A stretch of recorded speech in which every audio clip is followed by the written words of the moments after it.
What up, Ninja Village? Welcome to another episode of Chronicles Reviews with the Less Than Stealthy Ninjas.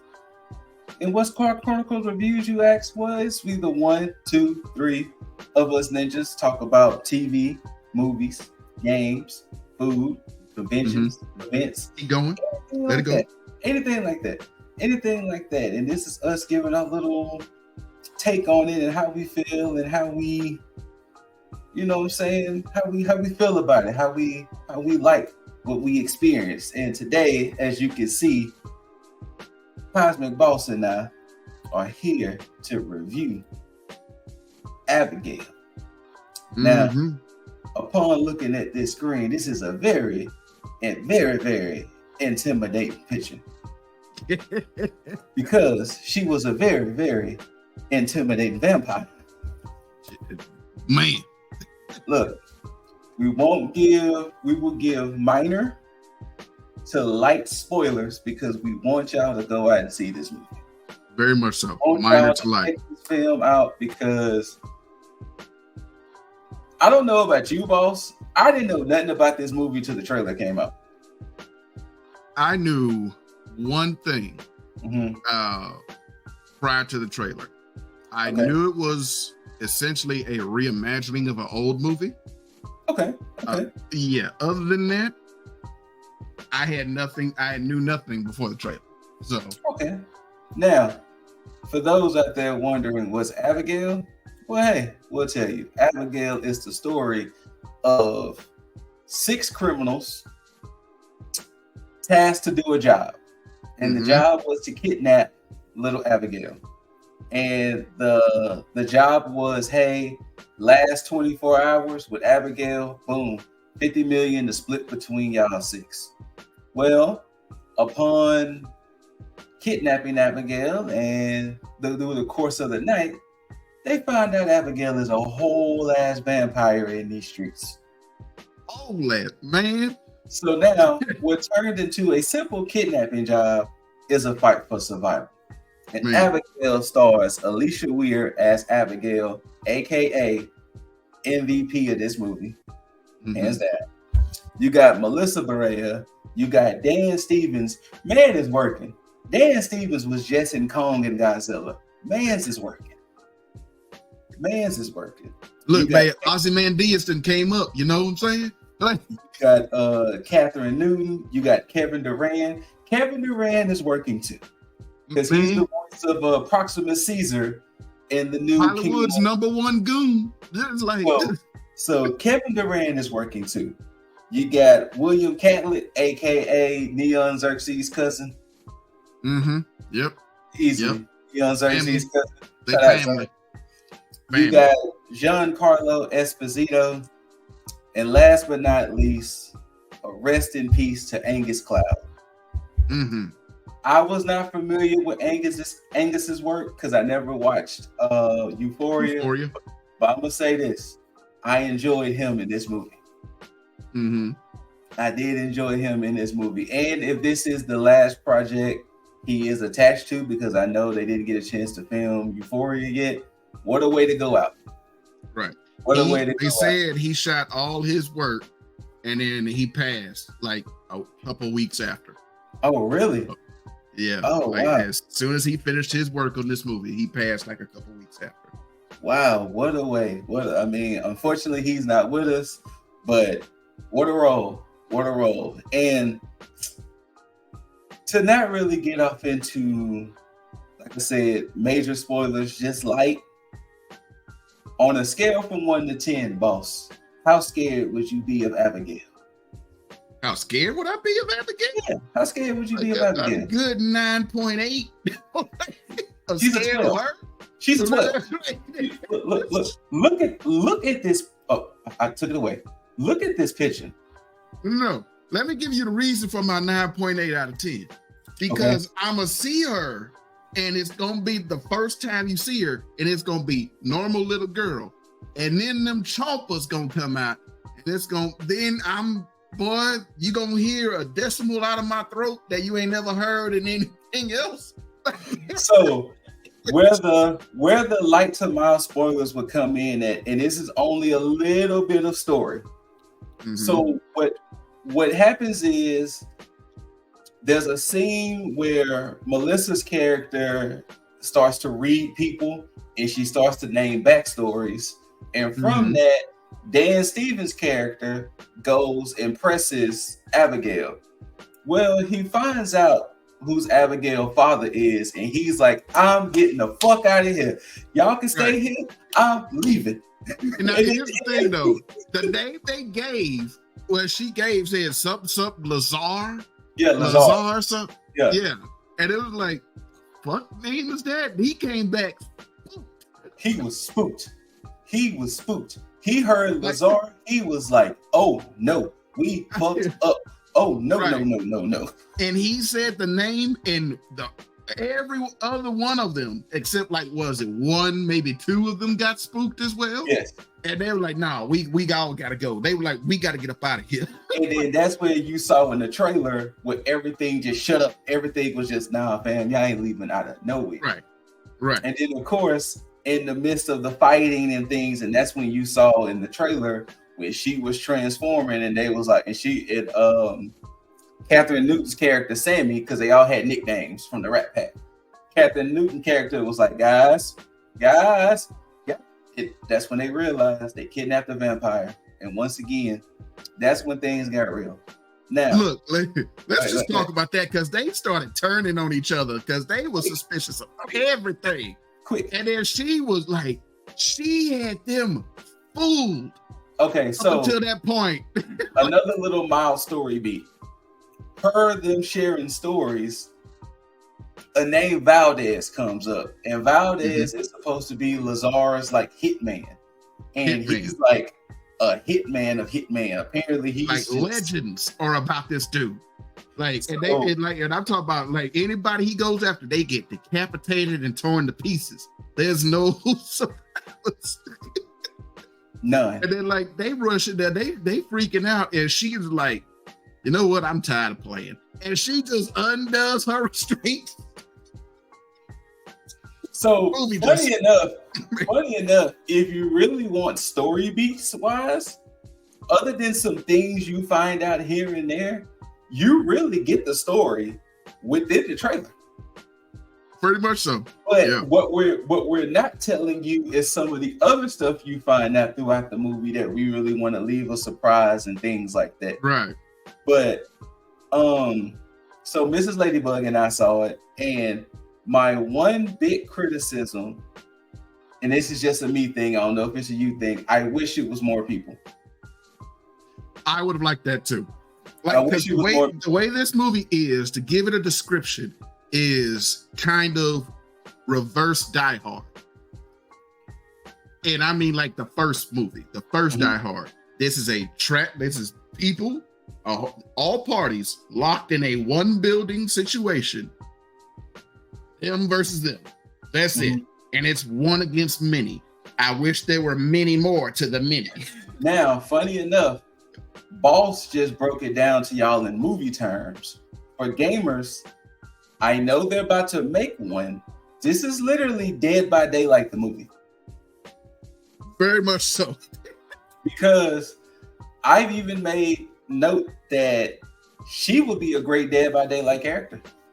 She would. Because as far as I know of Dead by Daylight, the killers that you can play, there's not a vampire. And if they didn't want to give her her own game, she would be a great addition to Dead by Daylight. Right. And here's the thing. Of all the characters in this movie, she's my favorite. Oh yeah, easy. Like you could just we're not even gonna get into the fates of anybody, but her whole acting prior to the reveal, after the reveal, and then after the next reveal, which we are not going to get into at all, was just I loved her. That's why I said earlier, easily the MVP of this movie. Easy. And because one thing Mrs. Ladybug and I talked about, we found out that she was Matilda in that musical version of the Matilda. In the Netflix musical? Yeah. Okay. So and then we was wondering, is she truly trained as a ballerina? Because if she's not, this is some method acting for your ass. man. Like, method acting on your ass. Look, because like that's what I say. Easily, she was the MVP because, like Boss said, how she goes from kidnap victim to hunter is like, wait a minute now. Wait, what are we watching here? Right. The best parts of this movie were every time she came on screen and they thought they had the upper hand on her at any point. Now, I will say this. She was just like, this shit is just funny to me. And now, she would go off. Now, kind of what Boss is saying too, this movie does vampires justice. It does vampire justice because, mild spoiler, like Boss was saying, they was like, okay, we got to get steaks, we got to get cross, we got to get some garlic, and all of that. And they held the cross up to her. She was like, get that shit out my face. She grabbed it. It was like, and she was like, look, be gone. She took the garlic and she was like, yeah, she like, what? Like, what? Did to where one of the characters, which wasn't their fate, but took the stake, stabbed him through the leg with the stake, and it was like, well, damn. Yeah. Part of that whole sequence. She stood there, let them gather themselves together after she fucked them up, each of them in turn, and she started just smiling and laughing, and they just slowly backed out. They were like, she's like, we got all night. Put it this way, one of the best examples for people who watch Family Guy. Remember that episode when Joe got his legs back and Quagmire, Peter, and Cleveland was tired of it and they tried to go fight Joe and Joe just simultaneously beat their ass? That's basically what happened. It was like, y'all can give up now. But yeah, my one big criticism for the whole movie really was literally that I wish it was more than just the 6. Right. I hope this movie does well so it can get a sequel because I would love. I already have one planned her again. I have a sequel from the way it ended. I have a sequel planned in my head. I don't see an Abigail franchise, but I can see a sequel. Right. I can see a sequel. Here's the thing, though, because like I said earlier, this is a reimagining of an old movie. And when I say old movie, the movie this is a reimagining of came out in the 10 years after movies went into color. Oh, okay. Yeah. So, and I can't tell you the title of that movie without spoiling this one. Oh, so, okay. Yeah. So, like, if I put it into, I'm gonna put it into the private chat. That's not gonna reveal nothing, right? No. Because it'll just be for me to see. Okay. Oh, and for the people wondering, in case you didn't hear it in the background, we got beats, and the beats done by my little brother, one of my best friends. Oh, this is Stoner J Simpson. No. Another friend of mine. That's like a brother. At Stoner J Simpson 7 on Instagram. He's providing the beats you hear. Okay. Yeah, he definitely couldn't tell y'all the name of that movie. No. It's literally going to give it away. But and also too, my other criticism, which not necessarily was a complete criticism, but I did feel it was some fluff. Only because what the core story became and what ended, it was like, okay. Like you kind of tell they had to add a little bit more to kind of stretch it a little bit because some extra story beats did happen, and it was like I can see why they happened, and not necessarily saying you got to take them out, but it was like I can see why it's in there. But all in all, it didn't take nothing away. To give it a rating, a solid 8.5 vampire bites. And how can you get that half a vampire bite? I guess if you knock the fang out of a vampire and he only just got one. But 8.5 vampire bites out of 10 for me on this one. I would say the same for me. 8.5. Like this, like if you want the vibes of this movie and you want to compare it to a more recent movie, that movie with I forget old girl's name, but she is becoming one of the modern day scream queens. Ready or Not. Now, if y'all haven't seen that, go watch that movie. I still haven't seen it. Very fun. But yeah, it's dark, it's violent, but it has its funny moments and it is entertaining as hell. Like and shout outs to Aranya, because when I was telling her a little bit about the movie, she said she wondered, was the character kind of based off of the ballerina chick in Cabin in the Woods, who was just a face with the jagged mouth? And I said, you know what? Yes. I was like, yes, it was. Yes, it was. Sandworm girl. I was like, yes, it was. You can 100% say inspiration came from that as well. But yeah, 8.5s across the board. Check it out. See it in the whatever quality you can see it in. Right. It's atmospheric. It gets spooky sometimes. It's acted very well. It wasn't one very well from everybody. It wasn't one of, man, get these people off the screen. No, because not to spoil, but what made this movie so weird at times, they're the bad guys, but you're like, I want them to make it too. Technically, y'all the bad guys. It's like an hour and 50, an hour and 40 or so, right there. They give everybody enough personality where you be like, I like them. Yes. I like them. Yes. I like them. I like them. Everybody gets enough time and enough lines to get their personality, and they do it very well. And you like, I want all of y'all to succeed. And but if you know horror movies, 6 people go into a house, 6 not making it out. 6 not making it. So and that's not a spoiler. That's just horrornomics 101. You could probably predict some of the deaths from just the trailer. So that's all we can say, because we're not gonna tell you who makes it and who doesn't.